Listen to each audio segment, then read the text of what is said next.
আসসালামু আলাইকুম। আজ রোববার 13ই আশ্বিন 5ই রবিউল সানি 28শে সেপ্টেম্বর। বাংলাদেশ বেতার রাজশাহী স্থানীয় সংবাদ পড়ছি আব্দুর রহমান মাসুম।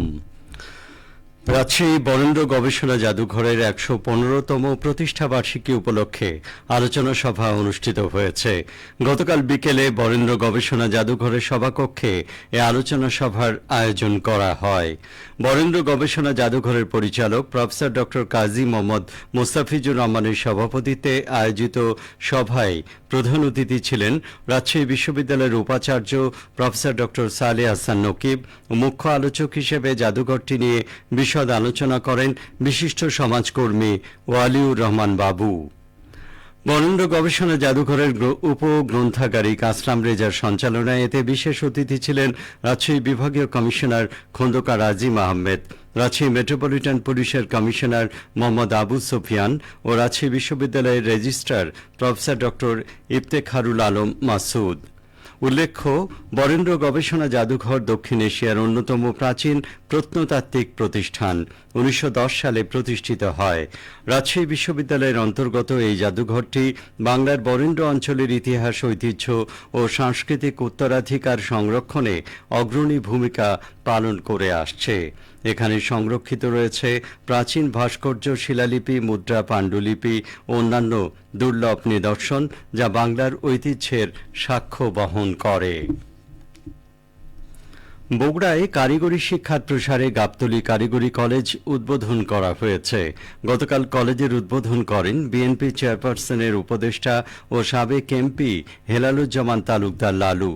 প্রতিষ্ঠানের প্রতিষ্ঠাতা ও সাবেক মেয়র সাইফুল ইসলামের সভাপতিত্বে অনুষ্ঠানে বক্তব্য দেন মাধ্যমিক উচ্চ শিক্ষা অধিদপ্তরের উপপরিচালক ফারুক আহমেদ। গাবতলী থানা বিএনপির সাবেক আহ্বায়ক বীর মুক্তিযোদ্ধা আবুল হোসেন মোল্লা, জেলা জিয়া পরিষদের সাধারণ সম্পাদক অধ্যক্ষ ইউসুফ আলী। অনুষ্ঠানে প্রধান অতিথি সাবেক এমপি হেলালুজ্জামান তালুকদার লালু বলেন, বিএনপির নেতাকর্মীদের সমস্ত লোভ লালসা থেকে দূরে থাকতে হবে, নিজেদের আত্মনিয়োগ করতে হবে, আগামী নির্বাচনের জন্য প্রস্তুত হতে হবে। তিনি নেতাকর্মীদের ঐক্যবদ্ধভাবে কাজ করার আহ্বান জানান। নেতাকর্মীদের যোগ্যতা ও দক্ষতা উন্নয়নে পাবনা জেলা জামায়াতে ইসলামীর উদ্যোগে লিডারশিপ ট্রেনিং সম্পন্ন হয়েছে। গতকাল দিনব্যাপী আসির উদ্দিন সর্দার মিলনায়তনে লিডারশিপ ট্রেনিংয়ে প্রধান অতিথি ছিলেন পাবনা জেলা জামায়াতের আমির অধ্যাপক আবু তালেব মণ্ডল। জেলা জামায়াতের সহকারী সেক্রেটারি অধ্যাপক এএসএম আবদুল্লাহ সভাপতিত্বে এবং সহকারী সেক্রেটারি এসএম সোহেলের সঞ্চালনায় বিশেষ অতিথির বক্তব্য রাখেন পাবনা জেলা জামায়াতের নায়েবে আমির প্রিন্সিপাল ইকবাল হুসাইন।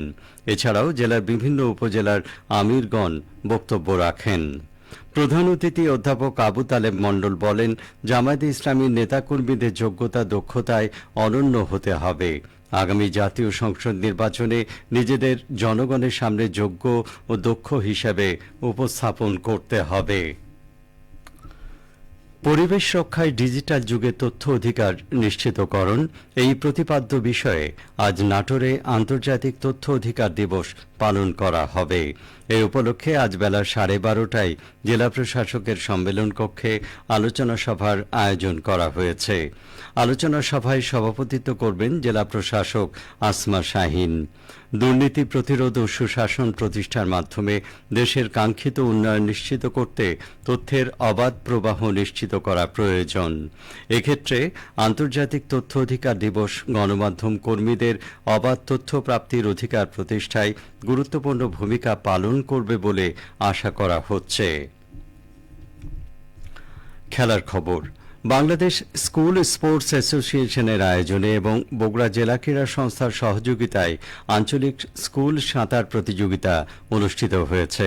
গতকাল বগুড়া সুইমিং পুলে অনুষ্ঠিত সাঁতার প্রতিযোগিতার উদ্বোধন করেন প্রধান অতিথি পরিচালক মাধ্যমিক উচ্চ শিক্ষা অধিদপ্তর রাজশাহী প্রফেসর ড খান মঈনুদ্দিন আল মাহমুদ সোহেল। সরকারি আজিজুল হক কলেজের অধ্যক্ষ প্রফেসর মোহাম্মদ শওকত আলী মীরের সভাপতিত্বে বিশেষ অতিথি ছিলেন বগুড়া জেলা ক্রীড়া সংস্থার সদস্য সচিব মোহাম্মদ তোসাদ্দেক হোসেন, বগুড়া জেলা শিক্ষা অফিসার রমজান আলী আকন, আজিজুল হক কলেজের উপাধ্যক্ষ আব্দুল ওয়াহেদ সরকার। অনুষ্ঠানে বক্তারা বলেন, খেলাধুলা শুধু আনন্দ বিনোদনের মাধ্যম নয়, এটি শরীর ও মনকে সুস্থ রাখার অন্যতম উপায়।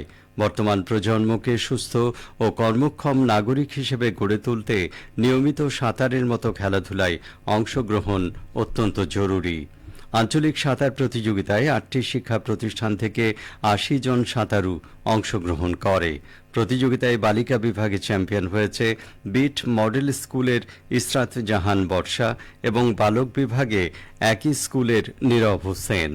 প্রতিযোগিতা শেষে প্রধান অতিথি বিজয়ীদের মধ্যে পুরস্কার বিতরণ করেন। সবশেষে আবহাওয়া। আজ সকাল ৬টায় রাজশাহীতে তাপমাত্রা ছিল ২৬ ডিগ্রি সেলসিয়াস। সে সময় বাতাসে আর্দ্রতার পরিমাণ ছিল ৯৬%। রাজশাহী ও পার্শ্ববর্তী এলাকায় আজ সূর্যোদয় হয়েছে ভোর ৫টা ৫৫ মিনিটে, সূর্যাস্ত সন্ধে ৫টা ৫৫ মিনিটে। সংবাদ শেষ হলো। আমাদের পরবর্তী স্থানীয় সংবাদ দুপুর ১২টা ১০ মিনিটে।